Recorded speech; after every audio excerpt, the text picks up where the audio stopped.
A long time ago, there was a man named Kenji, who spent his life searching for happiness. He believed that if he could just find the right place, the right people, the right job, or the right purpose, he would finally feel content. So he traveled across lands, climbed mountains, and met the greatest teachers of his time. But no matter where he went, no matter what he achieved, happiness always seemed just out of reach. One day, after years of searching, Kenji heard of a wise Zen master who lived in a remote temple deep in the mountains. If anyone can show me the secret to happiness, Kenji thought, it must be him. Determined, he made the difficult journey up the mountain, through the cold wind and rocky paths. Finally, he arrived at the temple and was greeted by the old Zen master, who smiled warmly. "Master," Kenji said, "I have spent my entire life searching for happiness, but I can never seem to find it. Can you tell me where it is?" The Zen master looked at Kenji, then laughed softly. "Ah," he said, "you are searching for happiness as if it is something separate from yourself." Kenji frowned. "What do you mean?" The Zen master picked up a teacup and held it out. "Imagine," he said, "that you are thirsty, and I give you this cup of tea. But instead of drinking it, you run around the room, looking for water elsewhere. Would that make sense?" Kenji shook his head. "No, that would be foolish." The Zen master nodded. "Yet, this is what you do with happiness. You already hold it in your hands, but instead of enjoying it, you keep searching for it somewhere else." Kenji sat in silence, thinking about the master's words. "But master," he finally said, "if happiness is already within me, why don't I feel it?" The Zen master smiled. "Because your mind is always chasing something else. You believe happiness will come when you have more success, more love, more wealth, more time. But true happiness comes when you realize you already have enough." He poured tea into Kenji's cup, filling it to the brim. "Your mind," the master said, "is like this cup. It is already full, yet you keep trying to pour more into it. The more you chase, the emptier you feel."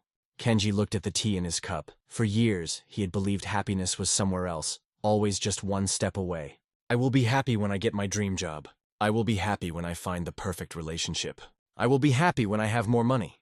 But whenever he achieved one goal, another took its place. Happiness was always waiting in the future, never in the present. Kenji took a deep breath. For the first time, he stopped thinking about where he wanted to be and focused on where he was. He felt the warmth of the tea in his hands. He noticed the fresh mountain air, the sound of birds, the peaceful presence of the master. And in that moment, he understood. Happiness was never missing. He had just been too busy looking for it to notice. The Zen master smiled at Kenji's realization. When you stop chasing happiness, you will finally find it. Because happiness is not something you achieve. It is something you notice. It is in the small things. The warmth of the sun on your face, the laughter of a friend, the quiet stillness of the morning. Happiness is never in tomorrow. It is always in today. And once you see it, you no longer need to search.